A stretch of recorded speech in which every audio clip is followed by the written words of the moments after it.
Hello दोस्तों, नमस्कार। मुंशी प्रेमचंद की लिखी कहानी दो बैलों की कथा। कहानी का पूरा आनंद लेने के लिए कृपया वीडियो को लास्ट तक देखें। जानवरों में गधा सबसे ज़्यादा बुद्धिहीन समझा जाता है। हम जब किसी आदमी को पल्ले दर्जे का बेवकूफ़ कहना चाहते हैं तो उसे गधा कहते हैं। गधा सचमुच बेवकूफ़ है या उसके सीधेपन, उसकी निरापद सहिष्णुता ने उसे यह पदवी दे दी है, यह निश्चय नहीं किया जा सकता। गायें सींग मारती हैं, ब्याई हुई गाय तो अनायास ही सिंहनी का रूप धारण कर लेती है। कुत्ता भी बहुत गरीब जानवर है, लेकिन कभी कभी उसे भी क्रोध आ ही जाता है। किंतु गधे को कभी क्रोध करते नहीं सुना, न देखा। जितना चाहे गरीब को मारो, चाहे जैसी खराब सड़ी हुई घास सामने डाल दो, उसके चेहरे पर कभी असंतोष की छाया भी ना दिखाई देगी। बैसाख में चाहे एक आध बार कुलैल कर लेता हो, पर हमने तो उसे कभी खुश होते नहीं देखा। उसके चेहरे पर एक अस्थाई विषाद अस्थाई रूप से छाया रहता है। सुख दुख हानि लाभ किसी भी दशा में उसे बदलते नहीं देखा। ऋषियों मुनियों के जितने गुण हैं वे सभी उसमें पराकाष्ठा को पहुँच गए हैं, पर आदमी उसे बेवकूफ़ कहता है। सद्गुणों का इतना अनादर कहीं ना देखा। कदाचित सीधापन संसार के लिए उपयुक्त नहीं है। देखिए ना, भारतवासियों की अफ्रीका में क्यों दुर्दशा हो रही है। क्यों अमेरिका में उन्हें घुसने नहीं दिया जाता। बेचारे शराब नहीं पीते, 4 पैसे कुसमय के लिए बचा कर रखते हैं। जी तोड़ काम करते हैं, किसी से लड़ाई झगड़ा नहीं करते, 4 बातें सुनकर गम खाते हैं, फिर भी बदनाम हैं। कहा जाता है वे जीवन के आदर्श को नीचा करते हैं। अगर वे भी ईंट का जवाब पत्थर से देना सीख जाते तो शायद सभ्य कहलाते। जापान की मिसाल सामने है। एक ही विजय ने उसे संसार की सभ्य जातियों में गण्य बना दिया। लेकिन गधे का एक छोटा भाई और भी है जो उससे कम ही गधा है, और वह है बैल। जिस अर्थ में हम गधा का प्रयोग करते हैं, कुछ उसी से मिलते जुलते अर्थ में बछिया के ताऊ का भी प्रयोग करते हैं। कुछ लोग बैल को शायद बेवकूफ़ में सर्वश्रेष्ठ कहेंगे, मगर हमारा विचार ऐसा नहीं है। बैल कभी कभी मारता भी है, कभी कभी अड़ियल बैल भी देखने में आता है, और भी कई रीतियों से अपना असंतोष प्रकट कर देता है। अतएव उसका स्थान गधे से नीचा है।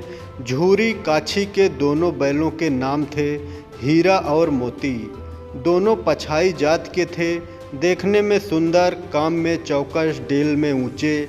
बहुत दिनों से साथ रहते रहते दोनों में भाईचारा हो गया था। दोनों आमने सामने या आसपास बैठे हुए एक दूसरे से मूक में विचार विनिमय करते थे। एक दूसरे के मन की बात कैसे समझ जाता था हम नहीं कह सकते। अवश्य ही उनमें कोई ऐसी गुप्त शक्ति थी जिससे जीवों में श्रेष्ठता का दावा करने वाला मनुष्य वंचित है।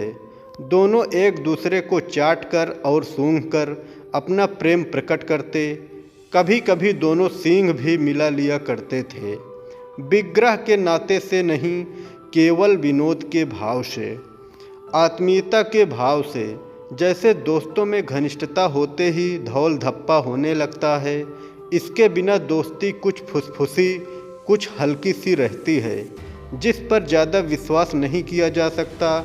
जिस वक्त ये दोनों बैल हल या गाड़ी में जोत दिए जाते और गर्दन हिला हिला कर चलते, उस वक्त हर एक की यही चेष्टा होती थी कि ज़्यादा से ज़्यादा बोझ मेरी ही गर्दन पर रहे।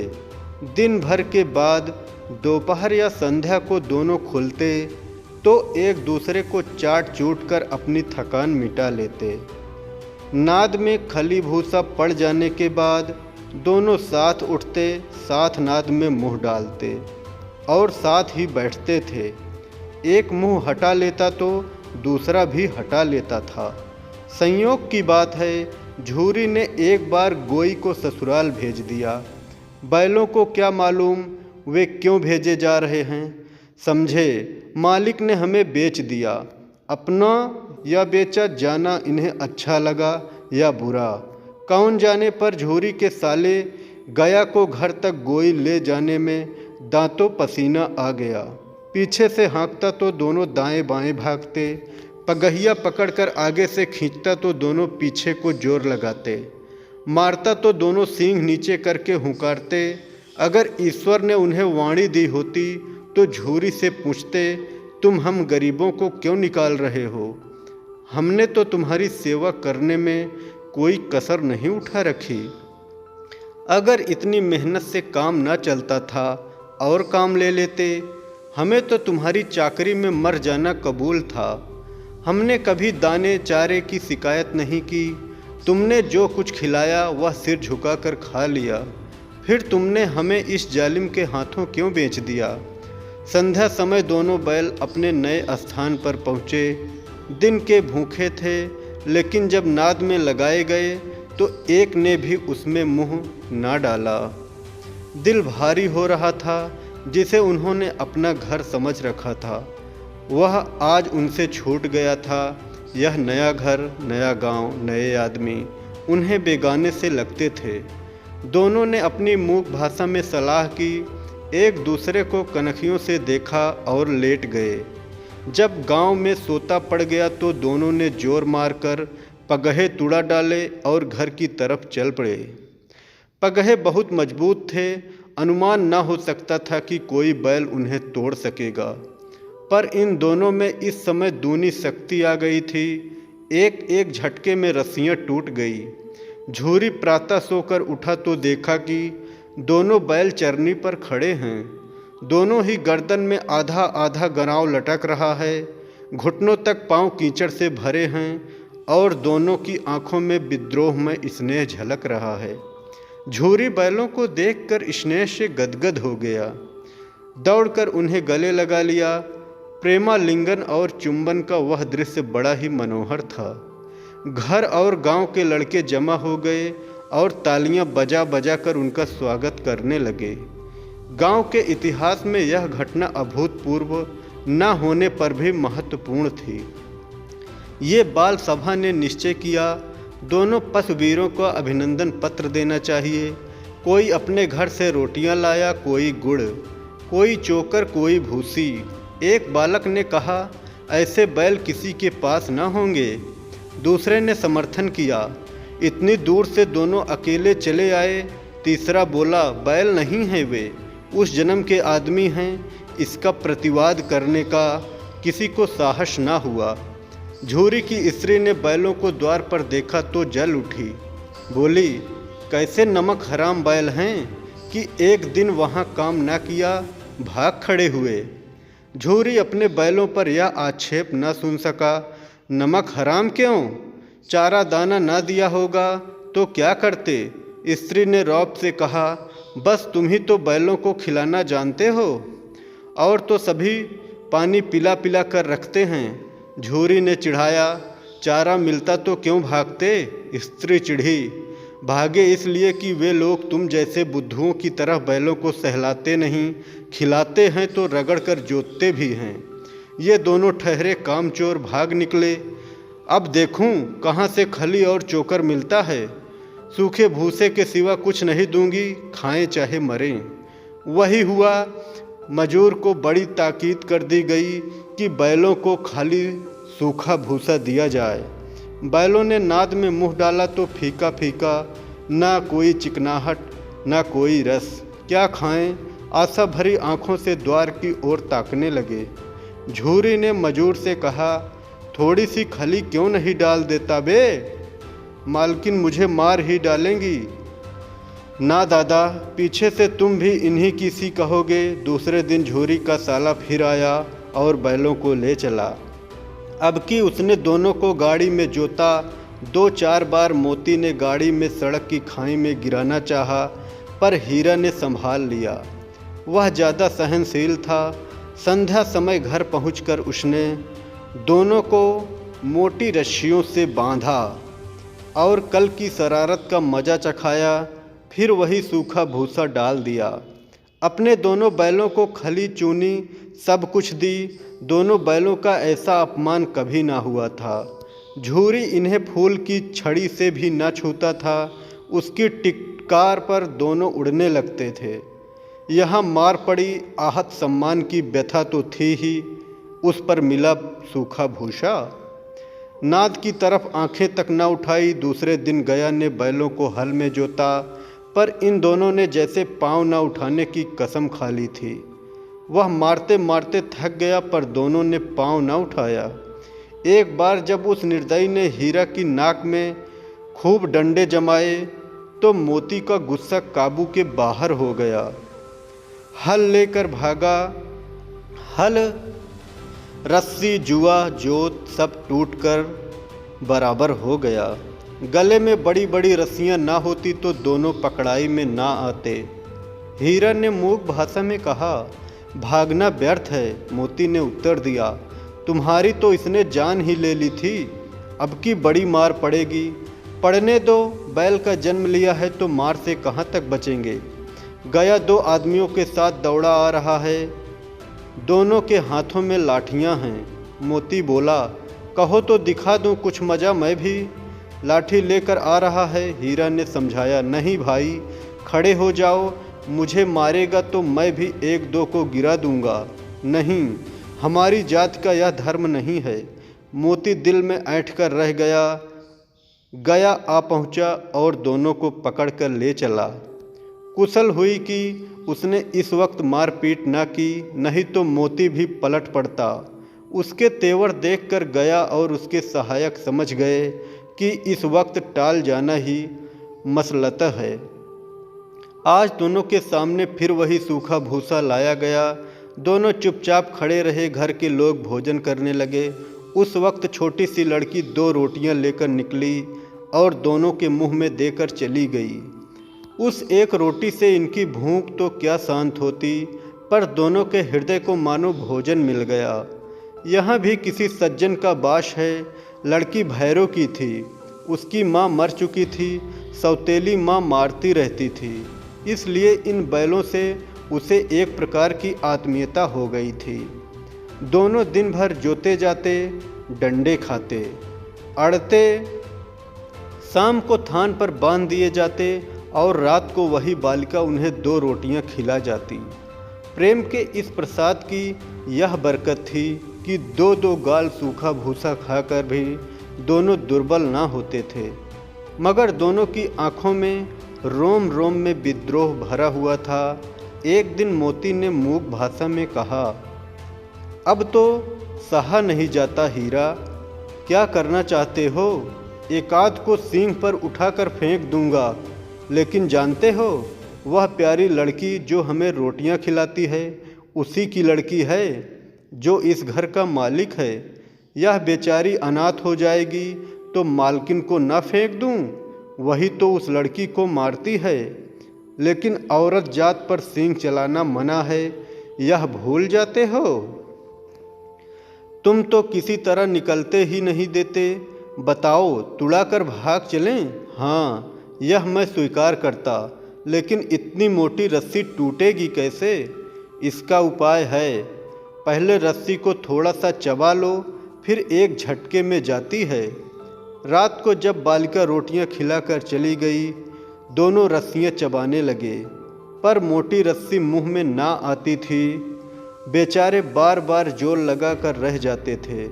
सहसा घर का द्वार खुला और वही बालिका निकली। दोनों सिर झुकाकर उसका हाथ चाटने लगे। दोनों की पूँछें खड़ी हो गई। उसने उनके माथे सहलाए और बोली, खोले देती हूँ, चुपके से भाग जाओ, नहीं तो यहाँ लोग मार डालेंगे।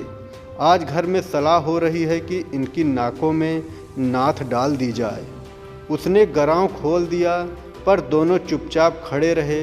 मोती ने अपनी भाषा में पूछा, अब चलते क्यों नहीं? हीरा ने कहा, चले तो, लेकिन कल इस अनाथ पर आफत आ जाएगी, सब इसी पर संदेह करेंगे। सहसा बालिका चिल्लाई, दोनों फूफा वाले बैल भागे जा रहे हैं। ओ दादा, दोनों बैल भागे जा रहे हैं, जल्दी दौड़ो। गया हड़बड़ा कर भीतर से निकला और बैलों को पकड़ने चला। वे दोनों भागे। गया ने पीछा किया और भी तेज हुए।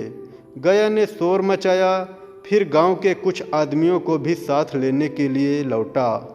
दोनों मित्रों को भागने का मौका मिल गया, सीधे दौड़ते चले गए। यहाँ तक कि मार्ग का ज्ञान न रहा।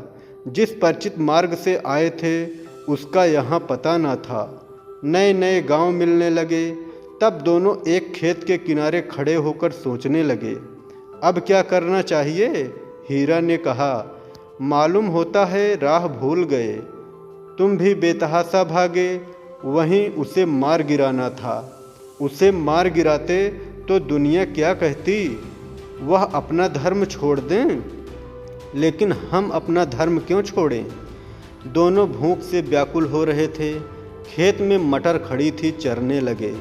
रह रहकर आहट लेते, कोई आता तो नहीं है। जब पेट भर गया, दोनों ने आज़ादी का अनुभव किया तो मस्त होकर उछलने कूदने लगे। पहले दोनों ने डकार ली, फिर सींग मिलाए और एक दूसरे को ठेकने लगे। मोती ने हीरा को कई कदम पीछे हटा दिया, यहाँ तक कि वह खाई में गिर गया। तब उसे भी क्रोध आ गया, संभल कर उठा और मोती से भिड़ गया। मोती ने देखा कि खेल में झगड़ा हुआ चाहता है तो किनारे हट गया। अरे यह क्या, कोई सांड डौंकता चला आ रहा है। हाँ, सांड ही है। वह सामने आ पहुंचा। दोनों मित्र बंगले झांक रहे थे। सांड पूरा हाथी था। उससे भिड़ना जान से हाथ धोना है, लेकिन ना भिड़ते पर भी जान बचती नजर नहीं आती।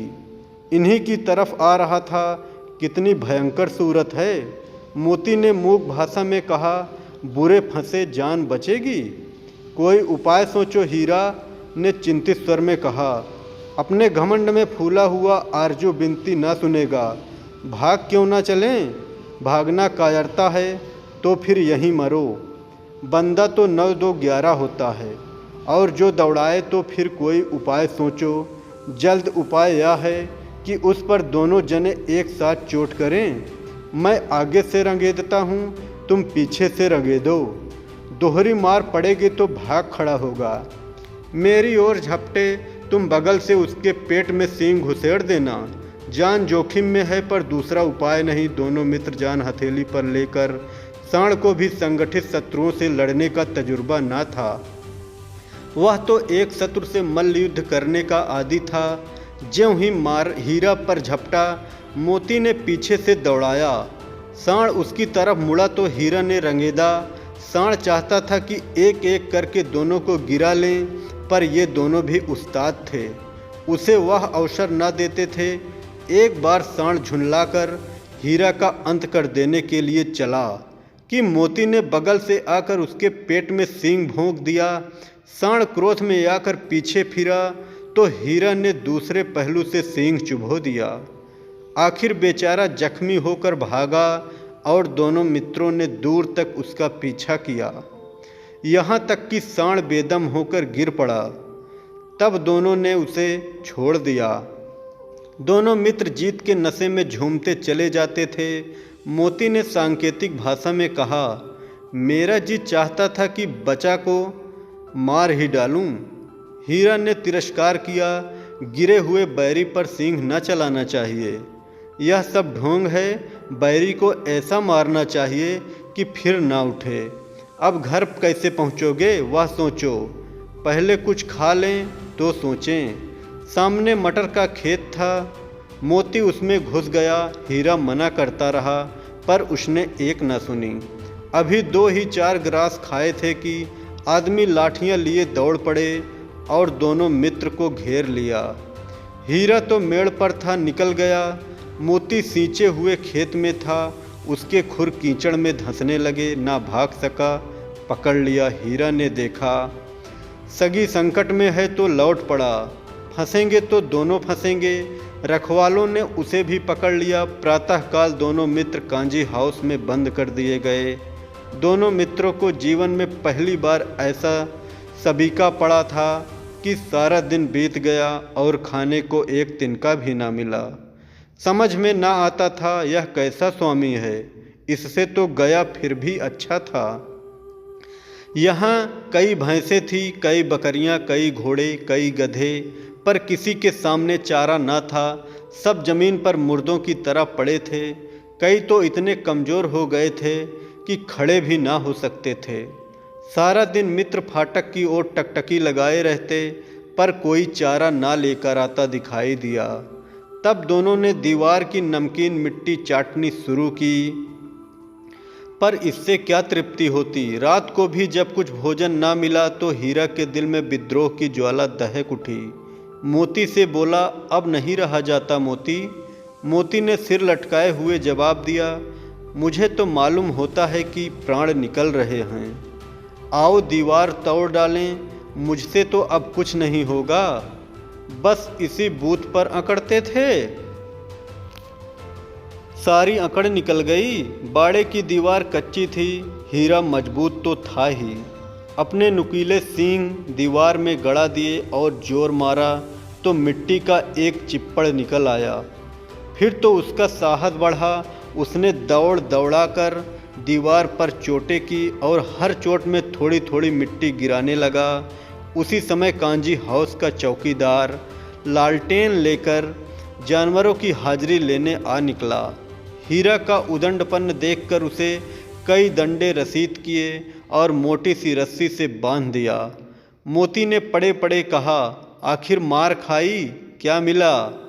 अपने बूते भर जोर तो मार दिया। ऐसा जोर मारना किस काम का कि और बंधन में पड़ गए? जोर तो मारता ही जाऊंगा, चाहे कितने ही बंधन पड़ते जाएं। जान से हाथ धोना पड़ेगा, कुछ परवाह नहीं, यूँ भी तो मरना ही है। सोचो, दीवार खुद जाती तो कितनी जानें बच जाती। इतने भाई यहाँ बंद हैं, किसी की देह में जान नहीं है। 2-4 दिन यही हाल रहा तो मर जाएंगे। हाँ, यह बात तो है। अच्छा तो ला फिर मैं भी जोर लगाता हूँ। मोती ने भी दीवार में सींग मारा। थोड़ी सी मिट्टी गिरी और हिम्मत बढ़ी। फिर तो वह दीवार में सींग लगाकर इस तरह जोर करने लगा मानो किसी प्रतिद्वंदी से लड़ रहा है। आखिर कोई 2 घंटे की जोर आजमाई के बाद दीवार ऊपर से लगभग 1 हाथ गिर गई। उसने दूनी शक्ति से दूसरा धक्का मारा तो आधी दीवार गिर पड़ी।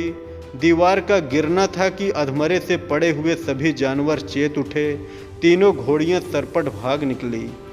फिर बकरियां निकली। इसके बाद भैंस भी खसक गई, पर गधे अभी तक ज्यों के त्यों खड़े थे। हीरा ने पूछा, तुम दोनों क्यों नहीं भाग जाते? एक गधे ने कहा, जो कहीं फिर पकड़ लिया जाए तो क्या हरज है?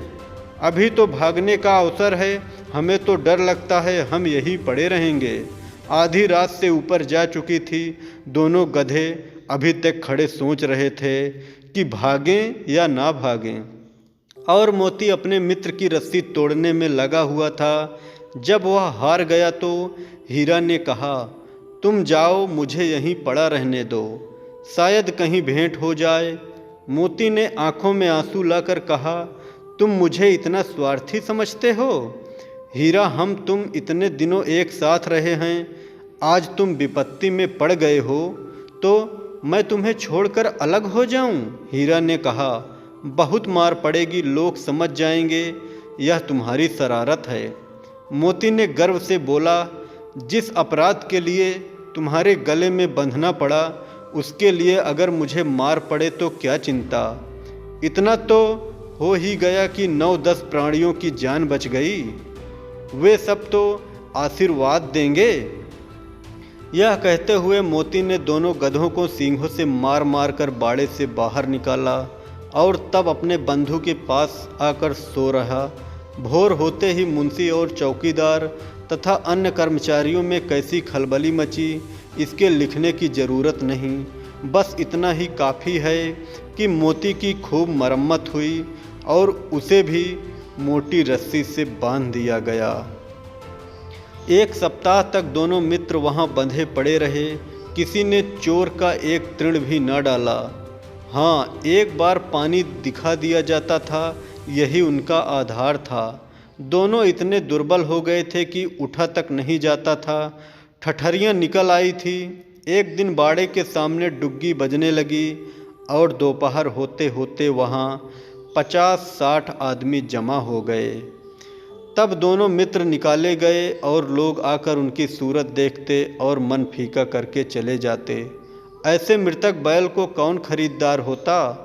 सहसा एक दढ़ियल आदमी, जिसकी आंखें लाल थी और मुद्रा अत्यंत कठोर, आया और दोनों मित्र के कूल्हों में उंगली गूंदकर मुंशी जी से बातें करने लगा।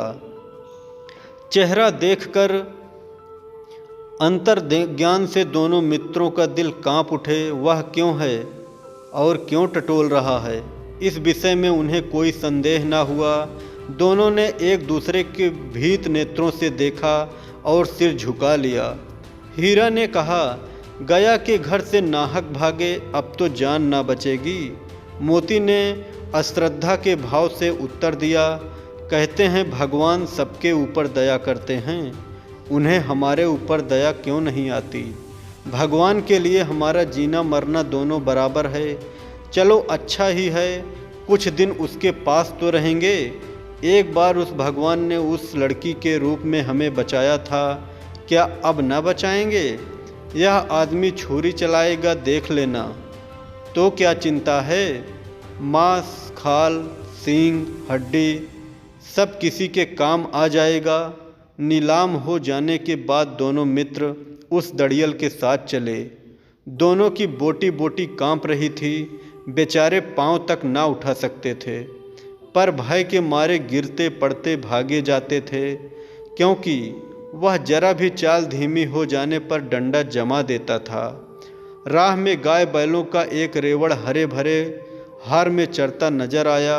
सभी जानवर प्रसन्न थे, चिकने चप्पल, कोई उछलता था, कोई आनंद से बैठा पागुर करता था। कितना सुखी जीवन था इनका, पर कितने स्वार्थी हैं सब। किसी को चिंता नहीं कि उनके दो बाई बधिक के हाथ पड़े कैसे दुखी हैं। सहसा दोनों को ऐसा मालूम हुआ कि परिचित राह है। हाँ, इसी रास्ते से गया उन्हें ले गया था। वही खेत, वही बाग, वही गांव मिलने लगे। प्रतिक्षण उनकी चाल तेज होने लगी। सारी थकान, सारी दुर्बलता गायब हो गई। यह लो, अपना ही हार आ गया। इसी कुएं पर हम पुर चलाने आया करते थे। यही कुआं है, मोती ने कहा। हमारा घर नज़दीक आ गया है। हीरा बोला, भगवान की दया है, मैं तो अब घर भागता हूँ। यह जाने इसे मार गिराता हूँ। नहीं नहीं, दौड़कर थाने पर चलो, वहाँ से आगे हम न जाएंगे। दोनों उन्मुक्त होकर बछड़ों की भांत कुलेल करते हुए घर की ओर दौड़े। वह हमारा थान है। दोनों दौड़कर अपने थान पर आए और खड़े हो गए। दड़ियल भी पीछे पीछे दौड़ता चला आया। झूरी द्वार पर बैठा धूप खा रहा था। बैलों को देखते ही दौड़ा और उन्हें बारी बारी से गले लगाने लगा। मित्रों की आंखों से आनंद के आंसू बहने लगे। एक झूरी का हाथ चाट रहा था। दड़ियल ने जाकर बैलों की रस्सियां पकड़ ली। झूरी ने कहा, मेरे बैल हैं, तुम्हारे बैल कैसे। मैं मवेशी खाने से नीलाम लिए आता हूँ। मैं तो समझता हूँ चुराए लिए जाते हो। चुपके से चले जाओ, मेरे बैल हैं, मैं बेचूंगा तो बिकेंगे। किसी को मेरे बैल नीलाम करने का क्या अख्तियार है। जाकर थाने में रपट कर दूंगा, मेरे बैल हैं। इसका सबूत यह है कि मेरे द्वार पर खड़े हैं। दड़ियल झल्लाकर बैलों को जबरदस्ती पकड़ ले जाने के लिए बढ़ा। उसी वक्त मोती ने सींग चलाया। दड़ियल पीछे हटा। मोती ने पीछा किया। दड़ियल भागा। मोती पीछे दौड़ा। गांव के बाहर निकल जाने पर वह रुका, पर खड़ा दड़ियल का रास्ता वह देख रहा था। दड़ियल दूर खड़ा धमकियां दे रहा था, गालियां निकाल रहा था, पत्थर फेंक रहा था, और मोती विजयी सूर की भांति उसका रास्ता रोके खड़ा था। गांव के लोग यह तमाशा देखते थे और हंसते थे। जब दड़ियल हार कर चला गया तो मोती अकड़ता हुआ लौटा। हीरा ने कहा, मैं तो डर गया था कि कहीं तुम गुस्से में आकर मार न बैठो। अब ना आएगा, आएगा तो दूर से ही खबर लूँगा, देखूं कैसे ले जाता है। जो गोली मरवा दे मर जाऊंगा, पर उसके काम न जाऊंगा। हमारी जान को कोई आए नहीं समझता, इसलिए हम इतने सीधे हैं। जरा देर में नादों में खली भूसा, चोकर और दाना भर दिया गया और दोनों मित्र खाने लगे। झूरी खड़ा दोनों को सहला रहा था, वह उनसे लिपट गया। झूरी की पत्नी भी भीतर से दौड़ी दौड़ी आई, उसने आकर दोनों बैलों के माथे चूम लिए।